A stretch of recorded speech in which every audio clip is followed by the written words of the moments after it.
And we really do appreciate everyone taking time out of their summer to come join us. We agree it's a real pain that our city is doing the entirety of their consultation on the draft climate plan in the months of June, July, and August, or really June and July.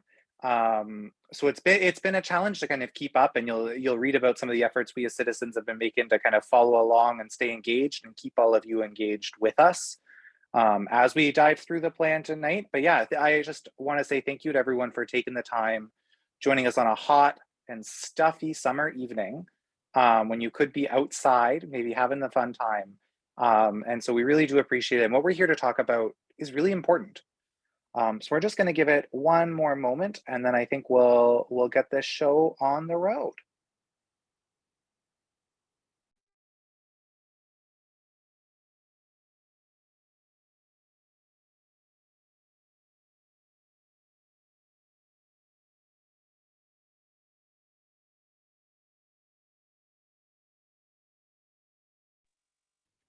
And thanks to Jackson for letting us know he's joining outside, getting the best of both worlds. If folks want to put in the chat where they're joining in the city from, I think the municipal election is on folks' mind. So if you're looking to connect with your neighbors, maybe introduce yourself with part of the ward or the area of the city you're joining from, and see if there's some neighbors on the line who also share your interests in our city taking climate action.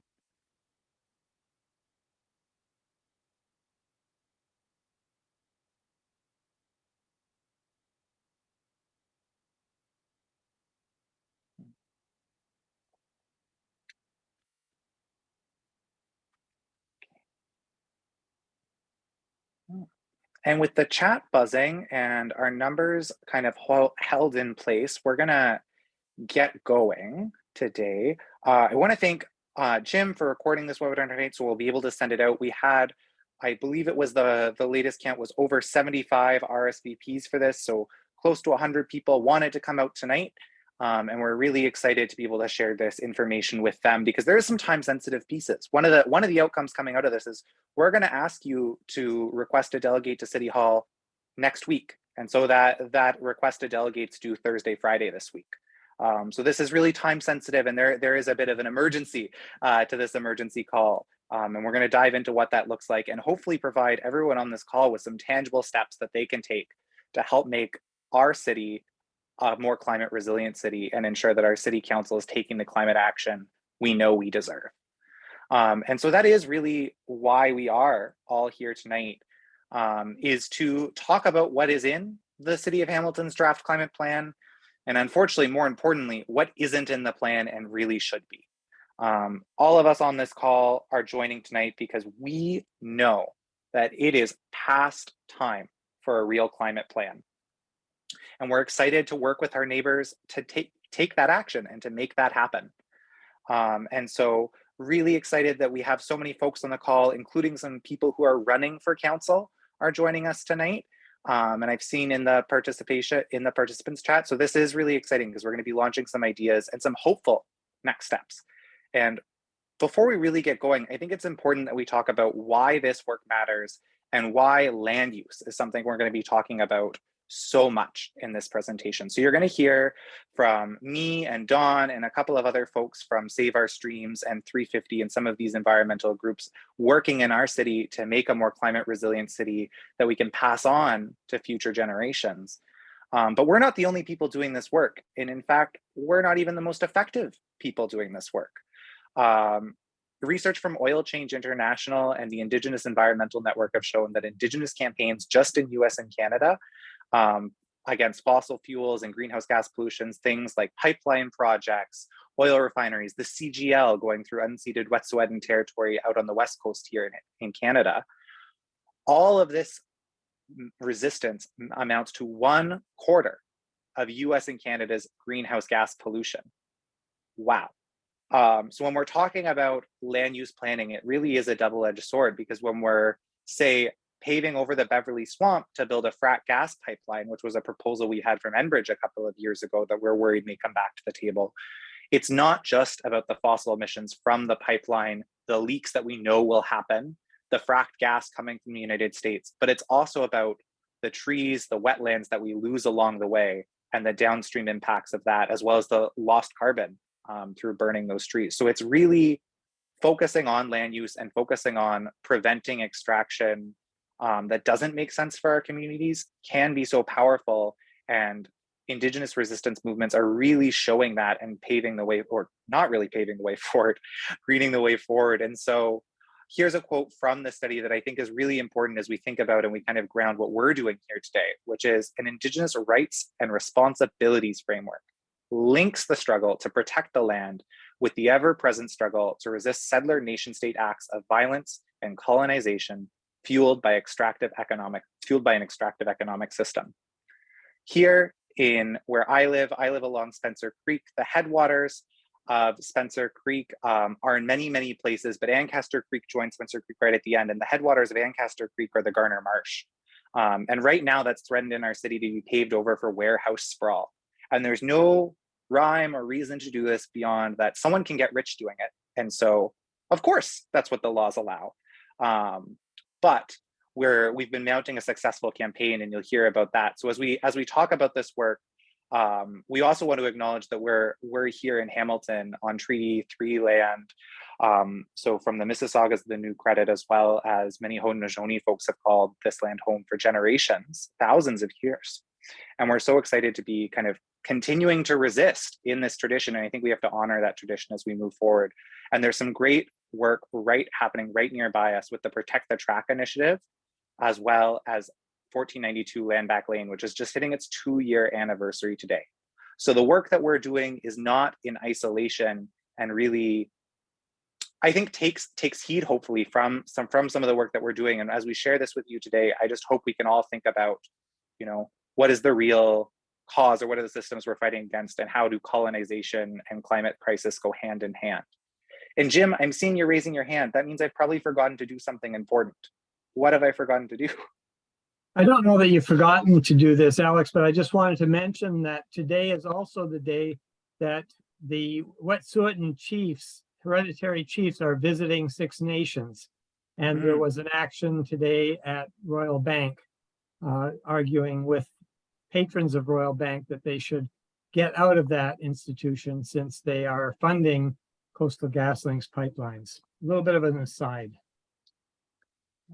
Thank you for that, Jim. And I think that really goes to show that these movements are connected. And when we think about some of the common causes, we can see some of those connections, and we can, we're coming late to the game because a lot of the folks doing Indigenous land defense and Indigenous water protection have seen those connections from the beginning and have been, joined us at past webinars to tell us that these connections, stem from a colonial state of mind as well.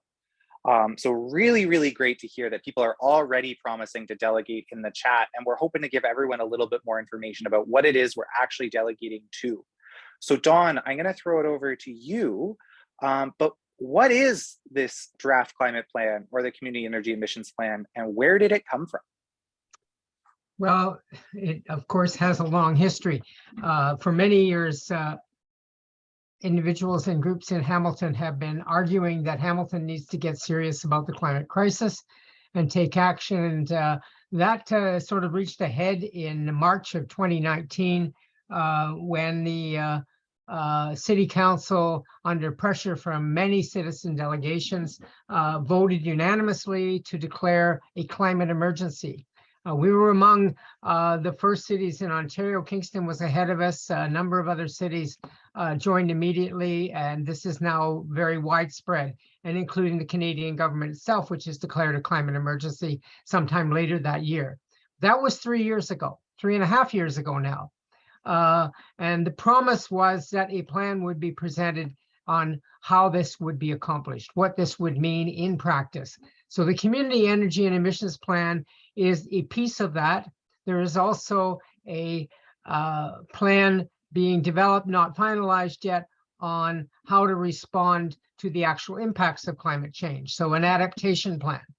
But the Community Energy and Emissions Plan is supposed to be the way in which Hamilton gets to net zero emissions by 2050, which is the official target set by City Council.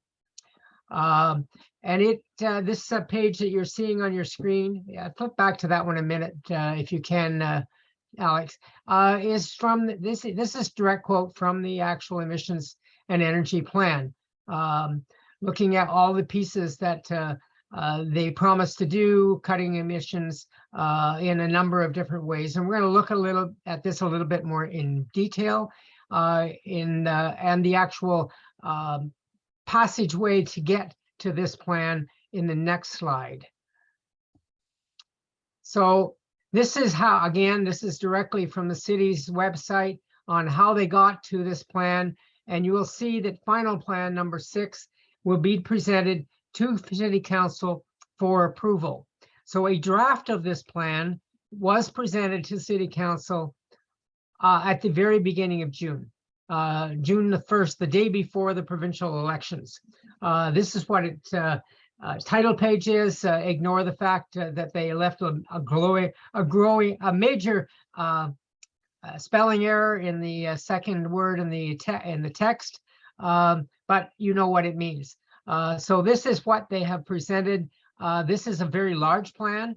It's got 233 pages in it, and it's taken them 3 years to get this far, over 3 years to get this far. Now, part of the reason was that during the pandemic, Hamilton City staff were redeployed to work on pandemic measures and pandemic responses. So we didn't get much activity at all from the very small handful of staff that are actually supposed to be working on the climate plan.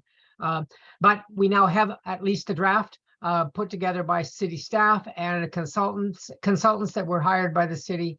And they presented those to council in draft form at the beginning of June with the simple request that council agree to allow them to present it to the public for comment and to get public feedback on this. Council agreed, and we've had one public feedback session. That was at the end of June. Some of you probably were on that. There were about 50 people that participated in that as far as we can make out.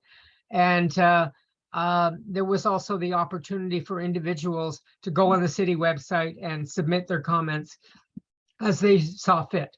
But that was about it in terms of public feedback.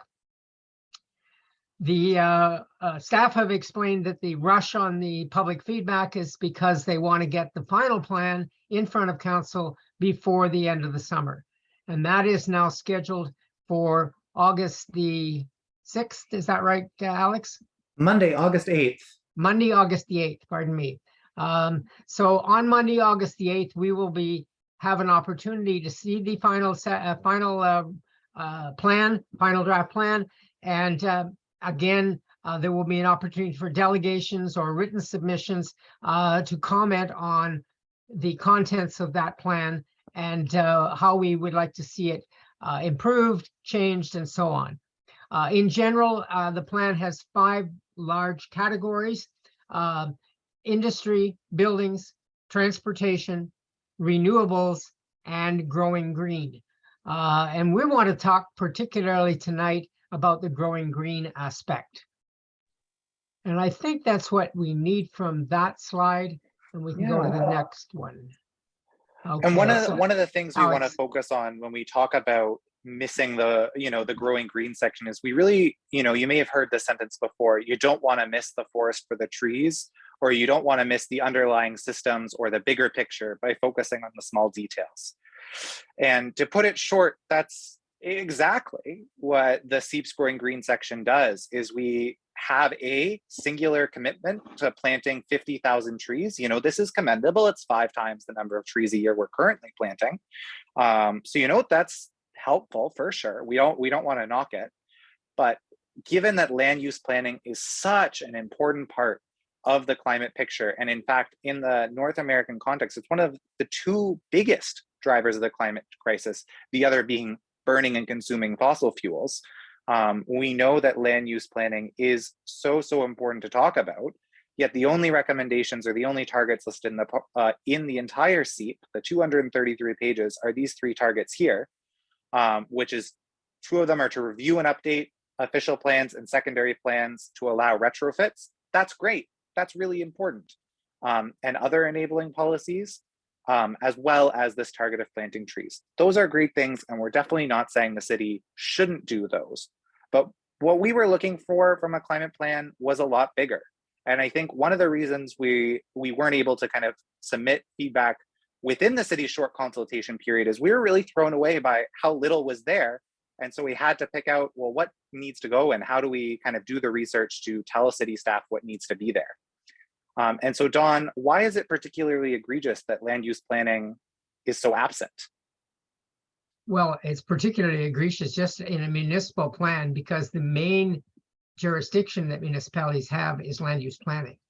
And land use planning is what is going to destroy the natural features we have or restore or protect the natural features we have.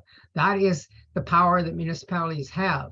So we know, for example, in terms of farmland, that we are losing 319 acres a day in Ontario. And that is overwhelmingly because of sprawl. And we took strong measures here in Hamilton through the campaign of citizens, through the Stop Sprawl movement and so on, and convinced council not to allow an expansion of the urban boundary into farmland. And that is now fixed until at least 2051. But we've already lost a huge amount of our farmland. And in Ontario, we've lost not only a huge amount of farmland, as is seen and continuing to happen, but we've also lost huge amounts of our wetlands. 60% of the original wetland cover in Hamilton is gone. 3/4 of Southern Ontario's wetlands have been lost, and that loss continues. And we've had lots of promises about we're going to protect these things and so on. But what we continuously see is more loss. And Hamilton 350 and the Conservation Matters subgroup have been particularly focused on a threat to the Ancaster Marsh, where we have seen a direct threat to eliminate a marsh entirely, build something else, which they're going to call a marsh, but isn't actually, even if they get around to doing it, but take a piece of land and convert it to basically a paved and built over area. With a bit of its original farmland, all of its farmland lost, and a bit of its natural features, a bit of woodlot in the back corner left behind, and creation of this so-called replacement wetland. Thank you, Dawn. And I think we can all agree on this call that it's so important that these realities are addressed in our city's climate plan because they are so relevant. You know, it's not surprising as well that they're not there. It is maybe a little shocking, but not surprising, because it's really been people of the city that have putting land use issues and protecting nature front and center in front of City Hall. The momentum has not been coming from inside council chambers or from city staff. It's been coming from people in their neighborhoods standing up and protecting their communities. And so we're going to ask people to stand up and speak out again. But before we do, we want to prove to you that this works, and it works on issues of land use planning. And so we're really excited to be joined by Craig Kassar and Nancy Hurst. We're going to talk to us about 2 successful citizen campaigns that have happened in the past year that have engaged thousands of Hamiltonians each, and ultimately were successful. Craig, I think you're on with Nancy, if that's right. Are you okay to unmute and chat with us for a bit? Yeah, I'm here, Alex. Hi. Can you hear me? We can. Yeah. So thank you. Yeah, and we're out remotely here. We're canvassing, getting ready for the municipal election. So apologize for the sound in the video. But yes, on the screen there is Follow the Flow of Ancaster Creek. That's the title of a documentary I did. It is about the Garner Marsh and Ancaster, as Dawn mentioned. And probably just a handful of years ago, no one even knew that marsh existed. It wasn't on a map. And I don't think it even had a name. So, and to the power of people that Alex is talking about here, we found out what was planned for that. Someone found out, one person found out, probably on the call here, and said something about it. And they told someone else, and they told someone else, and all of a sudden, everyone knew what the Garner Marsh was behind the pumpkin patch on Garner Road. And there was a plan to build a warehouse, as was stated, and the builders wanted to put it in. The Conservation Authority said no, but everything was going ahead. It's being appealed to the Ontario Land Tribunal, but that didn't stop us from getting organized and being a voice for the Garner Marsh.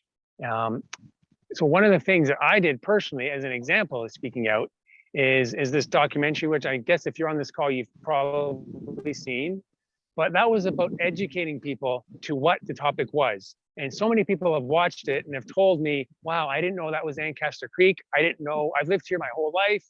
And I had no idea that that part was the Ancaster Creek coming over Sherman Falls at the old mill. So that was just my decision to, the way I could help and raise the voice and speak on behalf of the Garner Marsh. And not everyone can make a video, but everyone can delegate at City Hall, write a letter, talk to your counselor, your MPP, whoever the right person is, and you can also vote. So there's many different ways that you can speak up and get your friends and family to speak up and take action, because like Alex said, the right decisions aren't necessarily coming from formal areas like City Council, although a few of us are trying to change that, but you can take action as individuals in groups, and that's very powerful because one footstep on its own isn't very loud, but when you have a whole community marching, that gets noticed. Thanks, Alex. Yeah, thank you so much, Craig, for joining us. And I think if Nancy's online, I'll invite her to jump in as well to talk about some of the successes of organizing the Stop Sprawl campaign. Yeah, she's just around the corner here. Yeah, oh, perfect. I don't know, can you hear me or see me? We can hear you. You can't see me? I Oh. see you, yes. Okay, good. I saw me earlier. I'm standing on somebody's front lawn and they just pulled in. Well, there's no sidewalks in Ancaster, and that's what we're here canvassing, trying to get some changes here in Ancaster. Thanks for inviting me to speak today, Alex and everybody. I'm going to be speaking a little bit about community engagement with regards to Stop Sprawl, but I see that Zoe is here and Michelle is here, Linda is here, Dawn is here, Lily might be here, I didn't see her, but these were the core people that made the Stop Sprawl a success. And we did it by hammering away at just letting people know what was happening. And once it sort of hit a critical mass of a lot of people understanding that an urban boundary expansion was going to be such a negative thing for our city, then it just took on a life of its own. And anybody who was following the sprawl issue will know that in the end, over 18,000 people submitted an email or a vote to City Council with over 90% wanting a firm boundary. And it was really an unprecedented amount of community engagement, that I think the biggest community engagement that this city has ever seen. And we did that with the help of some partners who had some pretty savvy internet tools that got us to easily allow people to submit their comments to City Hall. And the same with Save Our Streams and when the Conservation Authority was considering an offsetting policy. What I've found is that people care. And it doesn't matter if they live in a big house or a small house. It doesn't matter if they voted orange, red, or blue. People care about nature, not depending on a lot of things that you might think matter. So rallying people around saving farmland or saving the Garner Marsh, saving wetlands was not a hard task. The hard part was reaching everybody to let them know that, hey, you actually do have a voice. So once you make it easy for people to contact their city representative, I never knew how to do it until somebody showed me how to do it, and then it was dead easy. And then, boy, Lord Ferguson wishes I never learned. Once you show people how to do it, I think they'll do it. So I really encourage everybody here. I've heard Alex just say that a lot of people are already putting in the chat that they are going to commit to delegating. One way that I find is easy to do that is to do what I'm doing right now, which is hold up your phone to your face and film yourself talking for 3 minutes. Then you just need to download that MP4 to your computer and send it off as an attachment to an email to the clerk and ask them to put it on the agenda. So it's not hard to do, and I think that a personal delegation is probably the best way to do it, but at least a pre-recorded delegation will still get your message across And a letter is also an easy thing to write, especially if you just put your thoughts down to words and make sure you copy the clerk so that it shows up on the agenda. So yeah, this is a really important moment to get our city heading in the right direction. And Craig said a minute ago, voting.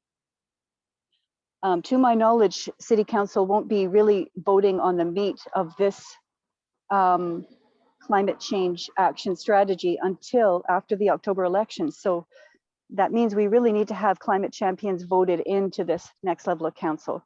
So hence why I'm not sitting at home drinking a glass of wine right now, pounding the pavement. And I would really like to encourage everybody to find a candidate in Hamilton that you can get, donate, volunteer, and hit the pavement too. So thanks for having me tonight. Thanks so much, Nancy. And thank you so much, Craig. Yeah, a clear commitment to working with community to push for some of these things as you're joining us literally from the doors out on the streets. So excited. Craig has been involved with the Save Our Streams campaign to save the Garner Marsh. Now he's running for councillor in Ward 12, and that's really, really exciting. And we have other folks running for council joining us on this call today. So there are some of those climate champions with us. And so that is so exciting. And these are two campaigns that we wanted to highlight because both, as Nancy got to, were focused on protecting nature. And so we've been able to say no. We've been able to say no really well as a city. And we have engaged over 5,000 people through the ongoing Save Our Streams campaign, and the over 18,000 people engaged through Stop Sprawl are more people than many councillors get voting for them. So these are huge numbers, and we're going to be kind of now digging into, well, let's not just stop saying no to the bad things. What does saying yes look like? And so that's why we're so excited to share with you some of the content you may put in your delegations, and we're kind of going to build to what the delegation looks like. But first, we want to share with you, we've talked about what's not in the plan, but we want to share with you what could be. And so Dawn, do you want to take it away? Well, we have, as a group that's been doing webinars now for well over a year, focused largely on protection of and restoration of natural features in Hamilton, have prepared a formal submission to the city called Restore Hamilton, which provides some very specific solutions for immediate climate action. And we're going to be going through those with you tonight. And I think Alex is going to do most of the heavy lifting here. But these are specific recommendations that we hope you will agree with, that you will support, and that you will hopefully speak to either by delegating or by sending a letter or doing a video delegation for the August 8th meeting next Monday. So meeting, there are 4 here, and we're going to start that with let's go with that one, Alex, and I think you want to start on that, the meeting the targets. Because what we're doing here is not just Hamilton. This is part of we've set our targets and our recommendations in the context of the international situation. This is the first of the 4, yeah.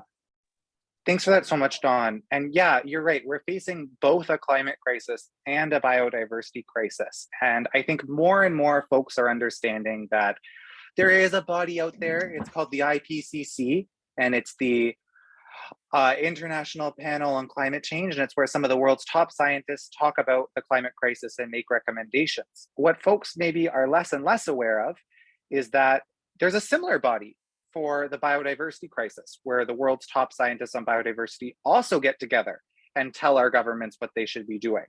And it definitely hasn't got the same media coverage or any of the same kind of buy-in from local politicians as maybe the IPCC has, but it's a similar process and it's happening at the exact same time, and it's obviously related. And in fact, it's happening this year in December in Montreal. The Conference of the Parties on the Global Biodiversity Framework is meeting this December in Canada to nail down this Global Biodiversity Framework, something that Canada has already initially signed on to. And so or at least has signed on to one of the targets with it. And so there's already some clear actions happening with biodiversity. And it would be a real shame if, as our city moves forward with so many plans like our draft climate plan, the biodiversity action plan that's forthcoming, the urban forest strategy that they're consulting on, an updated wastewater, water and master plan, a stormwater master plan, a parks master plan. All of these are happening right now in the context of the city's policy framework, and none of them acknowledge the 21 targets that are going to be passed this December. Why pass a plan that's going to be out of date a month after we pass it is a real question a lot of us are asking. The draft targets that are included in the 21 Global Biodiversity Framework, the 21 targets, could be applied to a local scale. City staff could determine what it means. And some of those 21 targets are really exciting, like committing to protecting 30% of our lands and waters, restoring at least 20% of our degraded ecosystems by 2030. I'm thinking about Coots Paradise when I hear this. I'm thinking about Spencer Creek. I'm thinking about Ancaster Creek. I'm thinking about our degraded freshwater ecosystems, our poisoned soils. These are real ecosystems that need help. And by committing to restoring a fifth of them in the next 8 years, we could also create so many local jobs. So by signing on to these targets, like reducing pesticides, plastics, and nutrients being lost in the environment, preventing invasive species, why would we ignore the recommendations of the world's top scientists when coming up with our local plans? It just doesn't line up. And so the first thing we're asking the city of Hamilton to do is something they've already committed to doing. They've said they want to look at their official plan and their secondary plans to align them with their climate targets.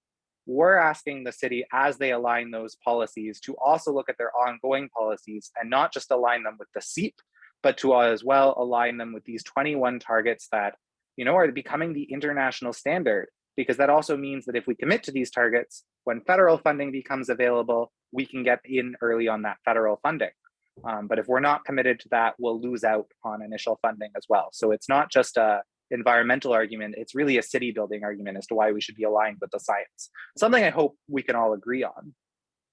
And so the second thing we want to chat with and we want to ask our city to do is we should endorse the Made in Hamilton Greenbelt Plan. A lot of the folks that got together to make this Restore Hamilton submission that you're hearing about now, right before the provincial election, put out a similar submission for how to grow the Greenbelt here in Hamilton that would add over 4,000 acres of farmland, wetlands, urban river systems, and forests to our protected Greenbelt.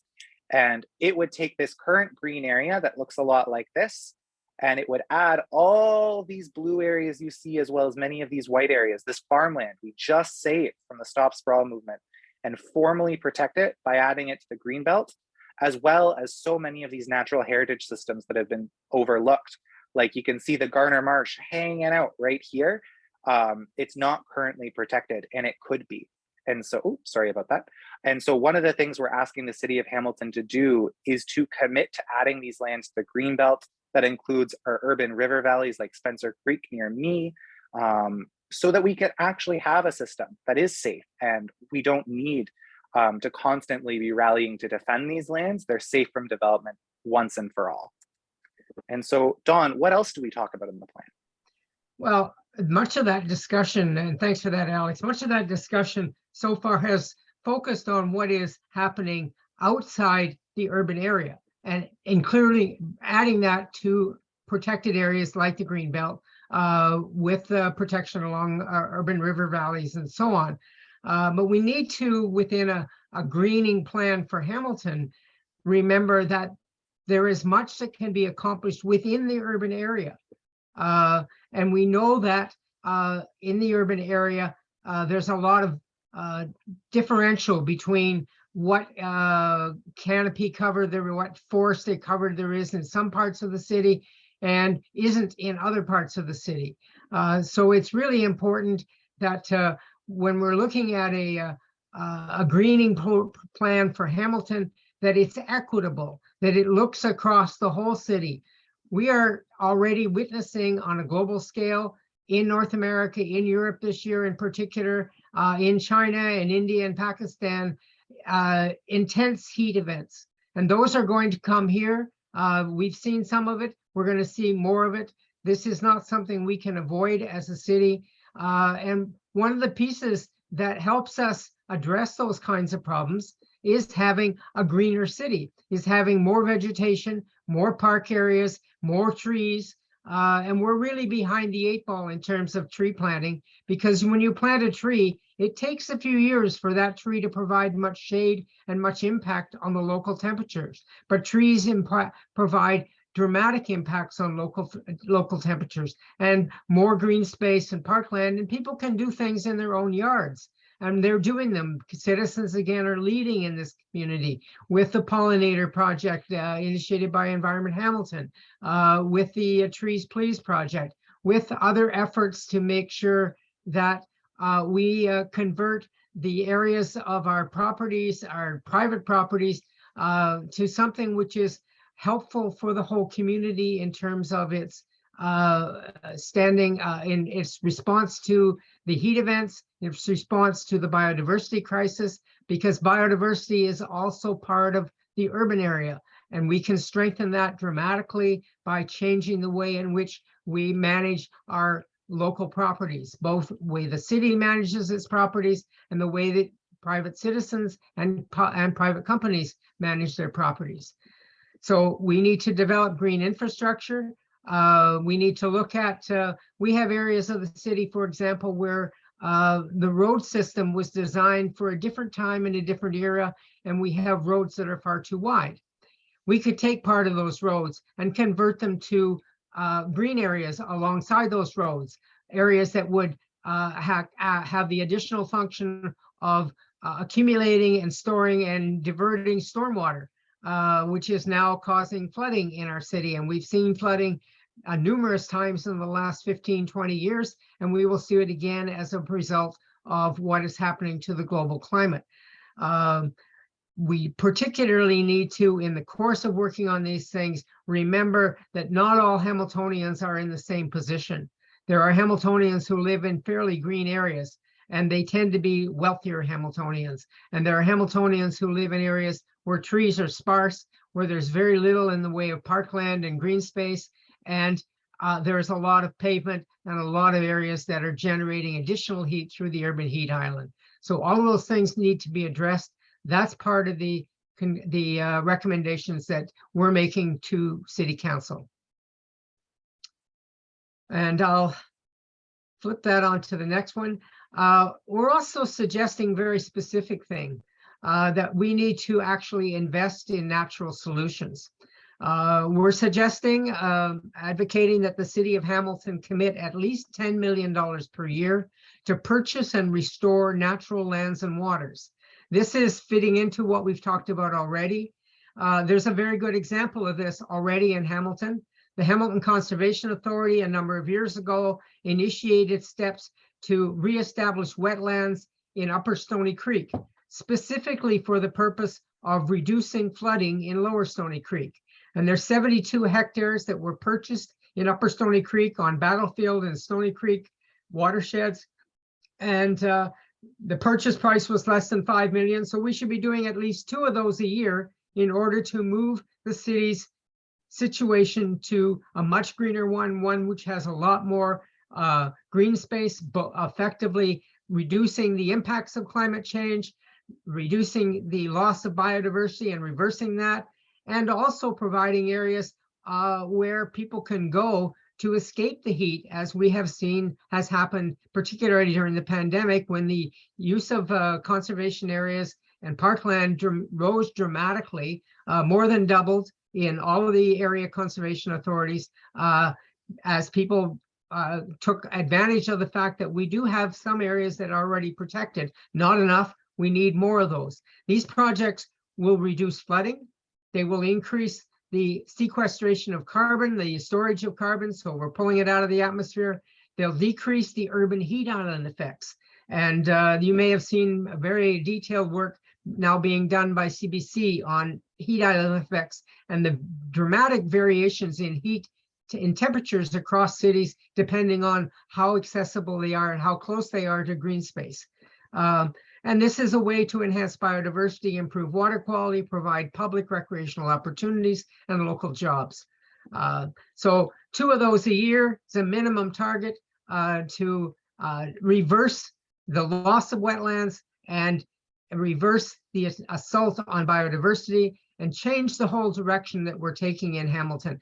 Land use is something we have direct control over as a municipality. We can do these things, and we need to make the commitments to do that. I'll flip back to you, I think, Alex, to go to the next slide. Yeah, thank you, Dawn. And just as we're kind of going forward in the program, I just kind of want to, one of the things we've been talking about as a planning team, as we've been putting these recommendations together and doing our research is, are these the bare minimum or are these radical steps forward? And I think we've been walking back and forth and, putting down hundreds of millions of dollars over the next decade, protecting 30% of the lands and waters in the city, restoring a fifth of our degraded ecosystems, and doing it all in a way that builds equity and puts marginalized communities and those who are facing the brunt of the climate crisis and the negative impacts first and on the front lines of any investment. That's remarkably different from what our city's currently talking about. So in some ways, it feels like a big step forward. But as I said, this is the bare minimum. This is we're basing this off international targets as what countries are committing to. And so I think that's really makes it even more startling that doing the bare minimum or taking these steps that, cities, countries, governments of all levels should be signing on to in various ways feels so different than the course we're on. Really, to us, speaks to the fact that the draft plan is just that, needs to be just that, a draft. This can't be our final climate plan. The SEEP does have 4 other sections. Those sections do a lot of focus on decarbonization. We felt there was lots of good work there. Not to say there wasn't more to be done there as well, but we saw that the growing green section was particularly lacking, and that's why we wanted to show what a real vision, a Restore Hamilton vision looks like that takes immediate action on the climate crisis and honors and really responds to all of the community organizing that's happened these past 2 years around protecting nature in our city. And because these are people-powered solutions, they need people power to make them happen. And so that's why we need your help to raise your voice for a real climate action plan that focuses on protecting and enhancing what matters most, ensuring that we pass on a vibrant, living city to our future generations. And so we really do need your help to delegate to Hamilton City Council. Environment Hamilton and Hamilton 350 put on a webinar about a month ago in advance of the city's one consultation on this plan, where they talked about a lot of other concerns with the plan relating to governance. Dave Carson in the chat has been putting some of those concerns about how the governance and the leadership of the plan works. There's lots to be improved on. So whether or not you're delegating to say in support of the Restore Hamilton plan, whether or not you're delegating in favor of your local stream, or whether you're delegating for backyard chickens, there's probably a place to delegate, and we hope you'll consider doing it. We've put forward some of the recommendations we'd like to see in delegations from community members, but at the end of the day, they're your delegations. And so if looking through the plan, there's something missing, please let City Council know. And so I'm gonna just let folks know some of the quick stuff, and then I think we're gonna start talking about what makes a good delegation, and even hear from you a little bit as to what makes a good delegation from folks who have delegated on the call.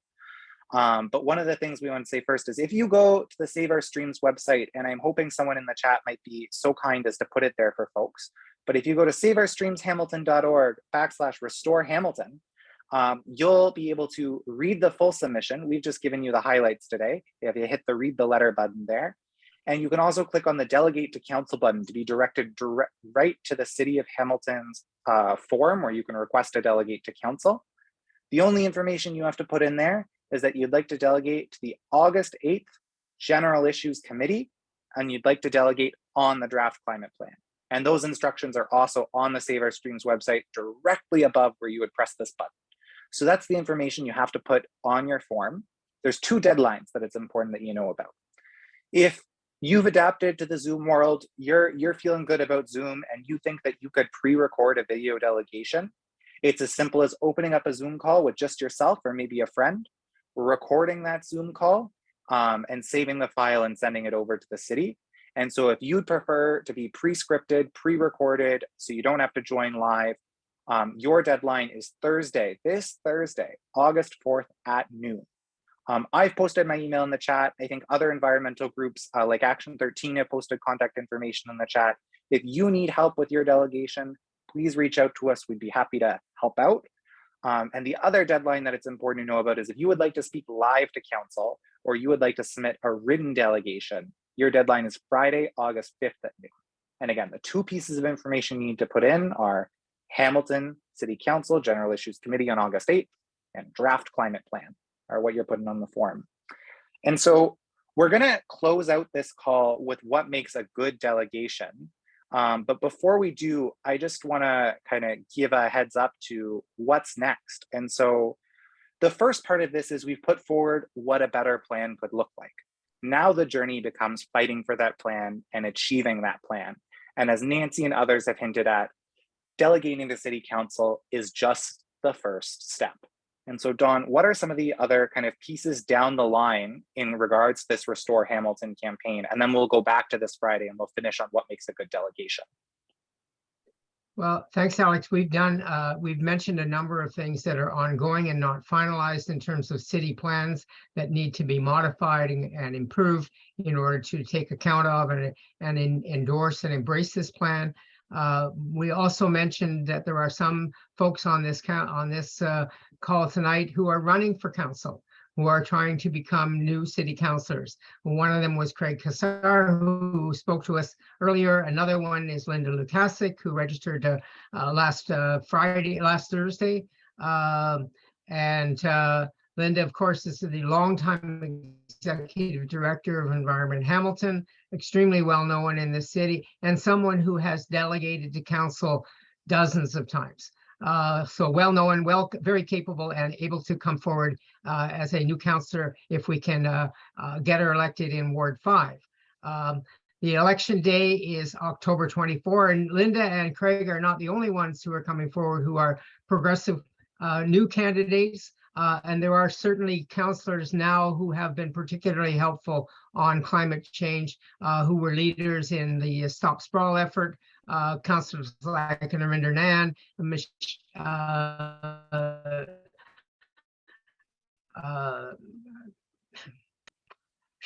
Ward 1 councillor whose name is Maureen Welsenko has been helpful.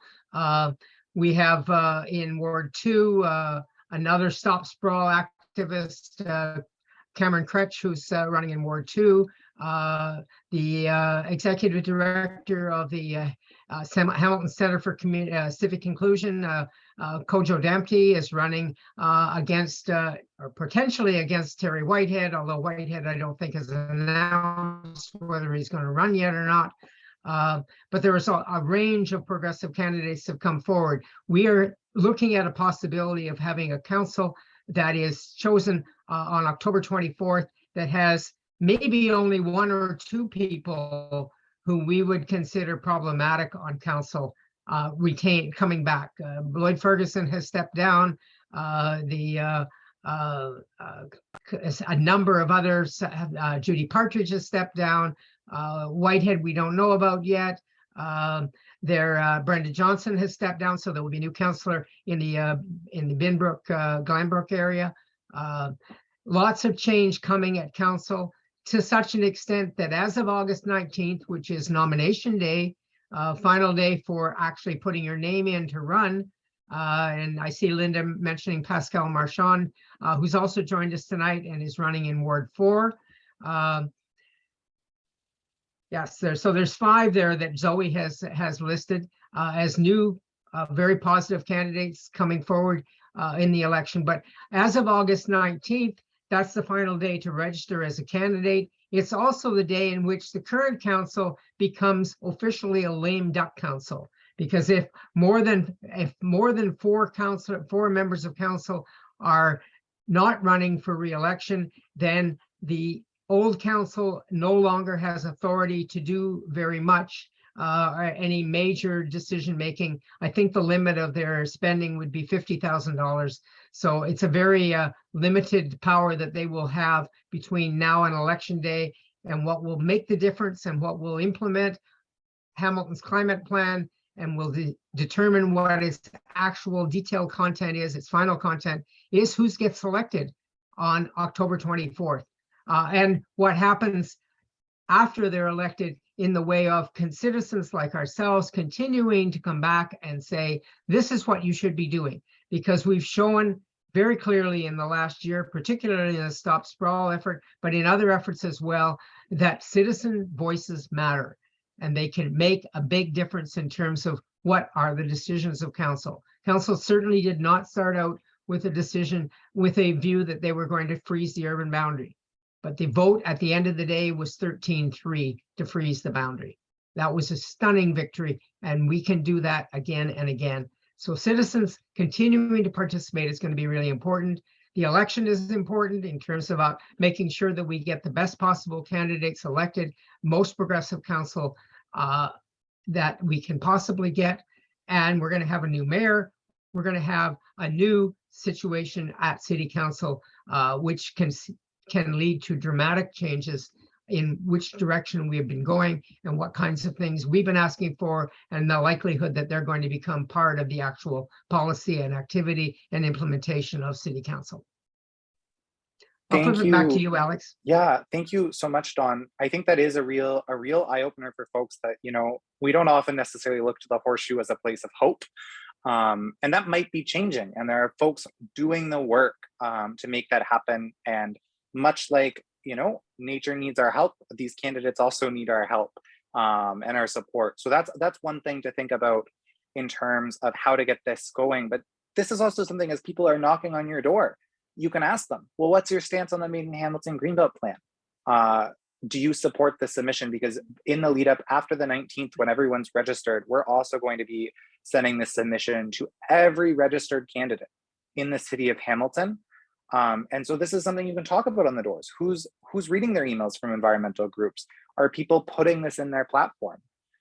Because if we don't tell people who want to run on climate what the issues are we want them to run on, we can have 3 people saying they're going to run on climate action, but what they're promising is very, very different. And I think we've really hopefully made it clear that what we're proposing today in the Restore Hamilton plan, while very, very different from maybe the path we're on, is just the first step of what real climate action looks like. They're just some initial steps. So we're really excited about what could come forward. And step 1 is to have these conversations at City Hall on the 8th. And so Dawn, I'm noticing I'm out of screen. But yeah, Dawn, would you mind talking briefly, and then we'll throw it to some of the folks who've been helping out already on the chat to jump on, but we're gonna close with what should be in folks' delegation. If you want to make a compelling delegation to improve the climate plan, what are some tips for success?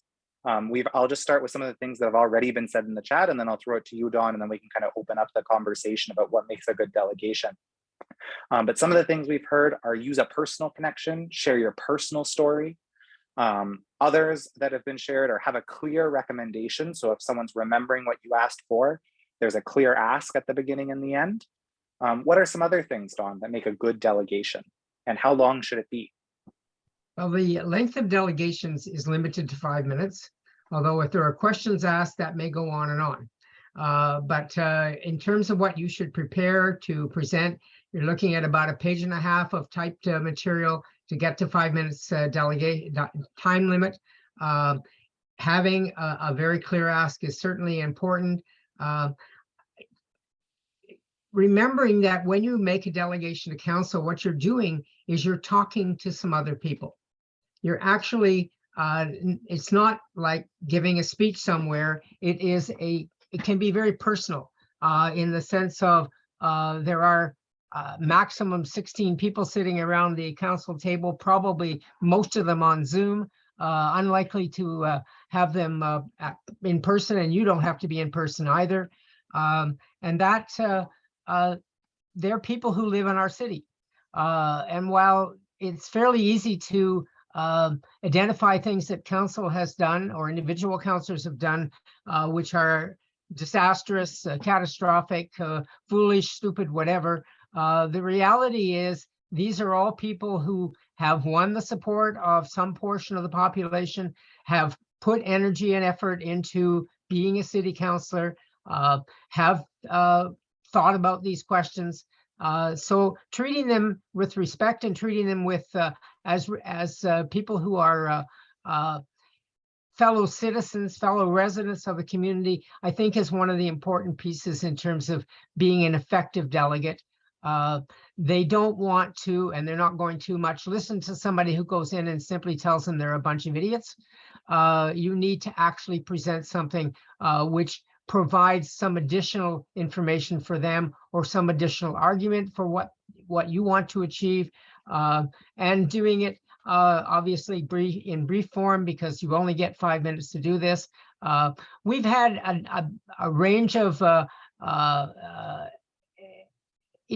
examples of effective delegation activity in the last year and a half. There were about 60 delegations that went in and convinced the council to hold a survey on the Stop Sprawl issue. And they were overwhelmingly people who were in favor of that, stopping sprawl. And there was no coordination among them, but they all spoke differently. They all spoke to different issues because they started from who they are, from their personal experience. Going in and giving a speech about something that you don't know something about may cause you some difficulties because the counselor may ask you questions about it. So you need to keep that in mind in terms of presenting a presentation. But when there's a number of people speaking, the tendency of council is not to ask questions. The tendency of council is to get through it as quickly as possible and hopefully be as respectful as they should be, and hopefully listening. It isn't just the councils that you're speaking to everybody who is listening in, and the council meetings are recorded, so everybody could go and listen in. You're speaking to the media who are listening in and who may well want to follow up with you afterwards. There's lots of impact that you're having that's in addition to just talking to 15 people, if there are 15 or 16 there at the council meeting. So hopefully that's helpful. I'm sure there's others who have lots of examples of the successes they've had and the times they've had where maybe they thought there was a better way to go at it than the way they went at it. Thank you so much for that, Dawn. And some people are jumping in on the chat, but I just want to invite, Linda, I think for so many of us, as Dawn was saying, you've been at City Hall and you've been delegating for so long on so many of these issues. Is there any advice you'd like to share from your experience with delegations as we're kind of closing up today for folks who are thinking about delegating and registering to delegate this week for Monday's meeting? Sure, Alex. I think Dawn's covered a lot of it, but I would say, I've seen delegations of all varieties really have an impact. And sometimes, there are people like me and Dawn and Nancy, and, there's a growing list of community members who delegate regularly. And I also think there's real power in new voices, people coming in and really sharing in a very personal way how these kinds of issues are worrying them or impacting on them. So I would say, don't feel like you need to be an expert or that you have to have done in-depth research on any of these issues. I think it can be really impactful if you go in a very heartfelt way, you ask for a stronger, better plan, and you root it in the concerns that you have about your well-being and your family's well-being in the community, the fate of future generations, that kind of thing. So I would just add that, I guess, is that, if I've observed anything, it's that delegations of all varieties can impact on counselors and different counselors in a variety of ways. So they're all, I think we want to encourage a whole mix of them. That's the best approach that we can have. Thank you so much for that, Linda, and thank you everyone for who's been helping out in the chat with suggestions throughout the night, or their own personal commitments to delegate. We'll be emailing all of you with the email that you registered for this event with a link to this website, which is where you can get a little bit of information on how to delegate to council. We'll probably update the website a little bit with some of these tips that folks have been sharing. It's been set up kind of for register you for the event tonight. So we'll switch it over for now that we're in a new section of this campaign. But yeah, we'll send out this link. Please, please, please notice these deadlines. That is this Friday and this Thursday. And so thank you everyone for for being interested in this, and even think about if there's some friends that you can invite out with you, because the more of us that speak out now, the more of us that engage in this municipal election, the better city we get to build. And I think that's something that motivates all of us. So as we close out, what I will say is Hamilton 350's first Conservation Matters webinar that has ever finished on time. Wow. I'll just start by saying thank you all for joining us, not just in despair today, but in hope, and in dreaming what a city that takes climate action can look like, because that's the real power of tonight.